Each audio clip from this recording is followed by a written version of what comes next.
For my future career, I want to be a therapist, both because I'm interested in psychology and I want to help people in my daily life. I believe communications class will be helpful with this because it's required for a degree.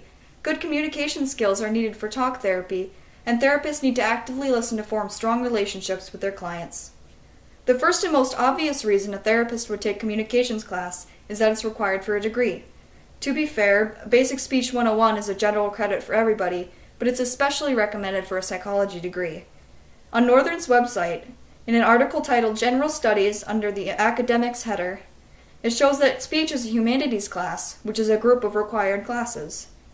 Also, every college counselor I've ever talked to has recommended that I take communications classes along with my psychology.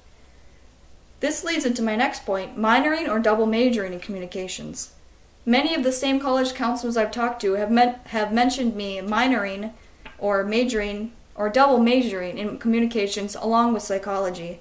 It makes sense that college counselors, who have to know the requirements and skills needed for jobs, would understand that advanced knowledge of communications would be helpful in a career as a therapist.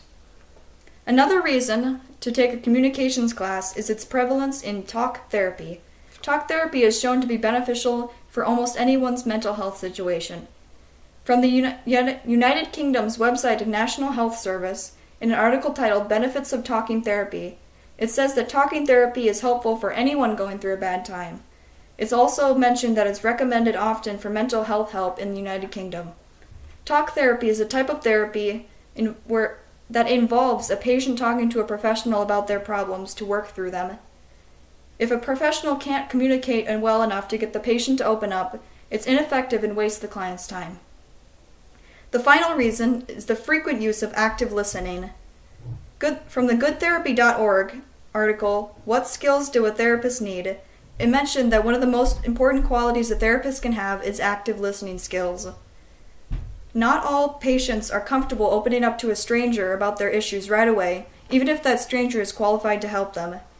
Therapists need to learn how to speak and engage with their patient in a way that helps them to trust them more.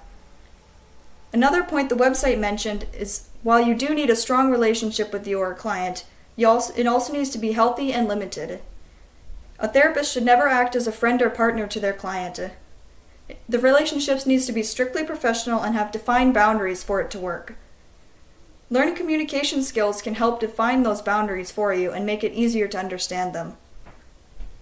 To summarize, communications classes should be taken not only because they're required, but because they're helpful in talk therapy and in creating strong but healthy relationships with their clients.